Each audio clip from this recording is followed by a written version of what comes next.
আজিৰে পৰা পৰ্যটকৰ বাবে বন্ধ হৈছে মানস ৰাষ্ট্ৰীয় উদ্যান। এই মুহূৰ্তত মানস ৰাষ্ট্ৰীয় উদ্যানত কোনো পৰ্যটক নাই, দেশী বিদেশী কোনো পৰ্যটকে ভিৰ কৰা নাই, কিন্তু তাৰ বিপৰীতে শোভা বৰ্ধন কৰিছে কিন্তু সৌন্দৰ্যই। মই কেমেৰা সহযোগীক দেখুৱাবলৈ অনুৰোধ জনাইছো এটি বিশেষ দৃশ্য।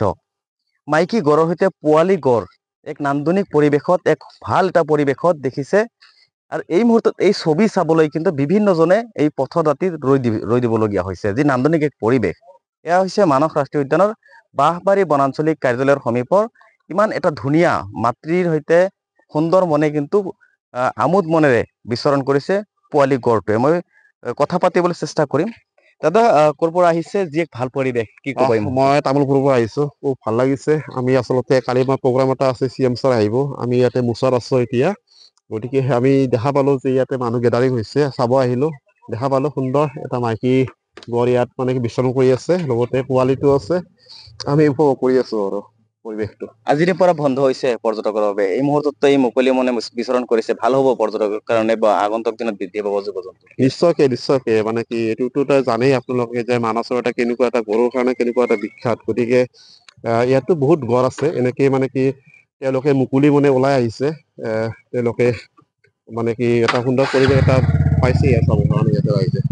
হয়, নিশ্চিতভাৱে দেখিবলৈ পোৱা গৈছে বিভিন্নজনে এই ধৰণেই পথৰ দাঁতিত থিয় হৈ এই যে এক নান্দনিক পৰিৱেশ এয়া দেখিবলৈ সক্ষম হৈছে, আৰু সকলোৱে কিন্তু এই ধৰণে নান্দনিক পৰিৱেশটো উপভোগ কৰিবলৈ ব্যস্ত হৈ পৰিছে। এয়া দেখিছে পথৰ দাঁতিত সকলোৱে ৰৈ এপলক হ'লেও এই পোৱালি গড় আৰু গড় যি এক নান্দনিক পৰিৱেশ, এই পৰিৱেশ দেখাৰ কাৰণে ব্যস্ত হৈছে। কাৰণ মানস ৰাষ্ট্ৰীয় উদ্যানত ইতিমধ্যে ভাল খবৰ, যদিও আজিৰ পৰা বন্ধ হ'ব পৰ্যটকৰ বাবে, তাৰ বিপৰীতে কিন্তু যি পৰ্যটকৰ আগমন মানসত সেই কিন্তু বহুত ভাল। মই কথা পাতিবলৈ চেষ্টা কৰিম আৰু যে মানস ৰাষ্ট্ৰীয় উদ্যান এই মুহূৰ্তত যে এটা ভাল মুহূৰ্ত, কি অনুভৱ?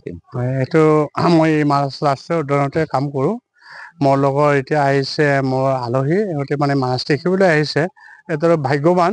এইটো ছিজনত এনে প্ৰায় বেছি এইটো ওচৰত নাহে, প্ৰায় বেছি এতিয়া ঘাঁহ বেছি হৈছে, এইটো কাৰণে সিহঁতে বহুত ঠাইত ঘূৰি থাকে। তথাপি আজি এইটো আহিছে, এইটো ভাগ্য হিচাপে এইটো দেখা পাইছে। এটা হাতী মাকৰ লগত এটা বাচ্ছা আছে, ইহঁতে দেখা পাইছে, ইহঁতে মানে ভাগ্য বুলি ক'ব লাগিব আৰু। অন্যান্য বছৰতকৈ এইবাৰ পৰ্যটকৰ সংখ্যা বেছি, ইয়াৰ কাৰণ কি বুলি ভাবে? জীৱ-জন্তু বা সৌন্দৰ্য বা মানুহ ইয়াত আহিলে তেওঁলোকে যিখিনি আশা কৰি আহে তেওঁলোকে ইয়াত পায়।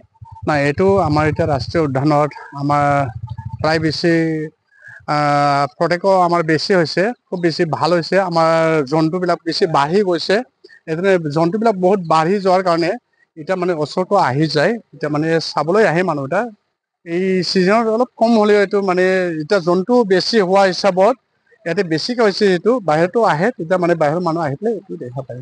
হয়, নিশ্চয়কৈ এটা ভাল মুহূৰ্ত। এই মুহূৰ্তত যিহেতু মানস ৰাষ্ট্ৰীয় উদ্যানত বৃদ্ধি পাইছে জীৱ-জন্তুৰ সংখ্যা, যাৰ কাৰণে দেশী বিদেশী পৰ্যটকে কিন্তু মানস ৰাষ্ট্ৰীয় উদ্যানত এই মুহূৰ্তত ভিৰ কৰে। প্ৰতি বছৰে এই ধৰণে ভিৰ কৰা পৰিলক্ষিত, আৰু এই মুহূৰ্তত এই যি এক নান্দনিক পৰিৱেশ, এই পৰিৱেশে সঁচাকৈ পজিটিভ এটা ইংগিত দিয়া পৰিলক্ষিত হৈছে।